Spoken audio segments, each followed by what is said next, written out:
I'm Stacey Holmes, and this is Glordinary, a few moments where we celebrate God's glory and champion the ordinary. I'm glad you're here.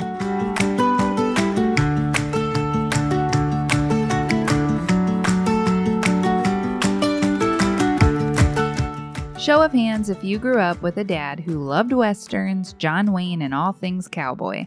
Give my dad a good old episode of Gunsmoke or Bonanza, and he's set. True story, the man nearly missed my college graduation because he was midway through the movie Last of the Dogmen. Really, Dad? What can I say? The man just loves the Wild Wild West.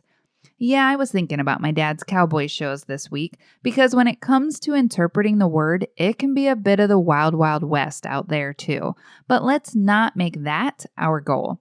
Now, for the last month, we've been talking about all the ways Scripture is misused, misconstrued, misinterpreted on our series, Gets My Goat, How to Actually Read the Word. So grab a coffee and your trusty sidekick. Ready? Let's talk hermeneutics. Now, hermeneutics, in a broad sense, means interpretation of Scripture, and it's a fancy pants word, but honestly, we all do hermeneutics because we all interpret as we read or listen to the text. Shoot, just translating the original scriptures into English is a level of interpretation. So we have these built-in layers of hermeneutics or interpretation already in play. Now, hopefully you remember a couple weeks ago when we talked about exegesis, E-X-E-G-E-S-I-S. We're not asking Jesus to exit. Exegesis actually falls under the larger umbrella of hermeneutics. But for our conversation today, let's just narrow the word down a little more to apply strictly to us, today's 21st century readers. And since exegesis asked, what did this mean then and there? Hermeneutics is now going to ask, what does this mean here and now? Did you see that order? We've got to keep the emphasis on the right syllable here, because our first and most fundamental guideline for how to actually read the word is to start with, what did it mean then and there? I've probably only said this about 29 times, but we must begin here to avoid subjective hermeneutics. What's subjective hermeneutics? This is the wild, wild west of interpretation, the banana pants interpretation, or maybe I should say the bonanza pants interpretation. Subjective hermeneutics gets us in trouble because anything goes. Who am I to say that my interpretation's right and yours is wrong and vice versa? But subjective hermeneutics is probably going to land you into a verbal shootout with a not-so-friendly keyboard cowboy. That's why it's imperative that we follow some basic guidelines when interpreting Scripture. Now, I'm going to just skim the surface here, but you can certainly enjoy this more in depth by reading How to Read the Bible for All It's Worth.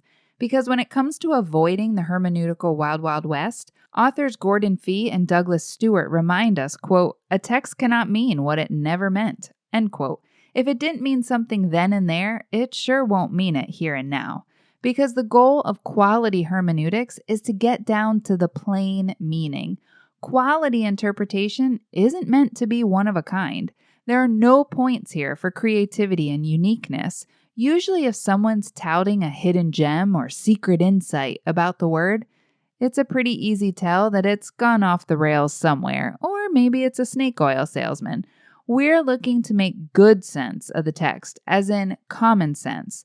But like Fee and Stewart remind us, unfortunately, common sense is not always so common. Burn. I like it. All right, so if we want to get after some enlightened common sense and avoid an interpretation shootout at the OK Corral, let's figure out, what does this text mean here and now? But first, let's see what's not okay. Number 1, not okay to start with the here and now. Avoid reading our modern ideas into the text by ignoring the historical context. It's okay, we've all done it. But Jeremiah 29:11, it's not about your next leather sectional. See episode 104 for that. Number 2, it's not okay to confuse meaning with application. Remember, God is the main character here, not me and not you. My experience of life and my experience of God is not the litmus test for meaning and truth, nor does my experience or your experience determine the meaning of a text.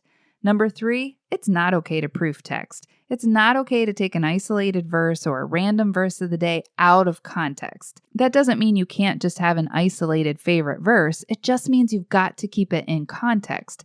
This is how we start claiming couches as gospel. For I know the plans I have for you, plans to give you hope and a new couch. No, zoom out. Context clues, they're our friends, folks. And number 4, it's not okay to overread into the text. Symbolism is not in every scripture. Not everything's an allegory. Sometimes a rock, it's just a rock. Or a lamp, yeah, just a lamp. If we need to understand specific imagery, trust that God will spell that out for us. So if those are a few not okay tips, then how do we do this? What is okay? What does the word mean today, here, and now? I'm glad you asked.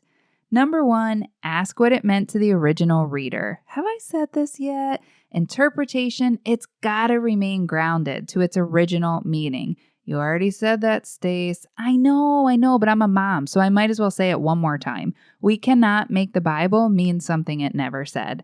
Number 2, separate timeless principles, timeless truth, from specific situations. So sometimes there will be a specific word written for a specific audience with a specific problem or a specific need. I'm looking at you, the majority of the New Testament. And that doesn't always apply to us. We'll talk more about this later. Number 3, when challenging verses are read, and there will be challenging verses, keep it in the family, meaning cross-reference within the word. Scripture is the best interpreter of Scripture. So be consistent to the whole of Scripture. Later Scripture is often going to clarify and expand on earlier Scripture. Number 4, pay attention to genre. Let's hold our horses here a bit. Now, we've already talked about how the Bible isn't just a book. It's actually comprised of 66 different books, written by approximately 40 people in 3 languages across 3 continents over the span of about 1,500 years. So let's just say it's reasonable to assume that not every book is the same, right? And conservatively, we have at least 7+ different genres, like epistles, which is just fancy for letters, narrative, law, wisdom, poetry, prophecy, parables, apocalyptic, and on and on and on. And each genre has some specific guidelines for interpretation. Ugh, Stace. This sounds like too much. It's too involved, too hard. It's not, I promise. So let's hitch our wagons together tomorrow and we'll peek at a few verses in their unique genres.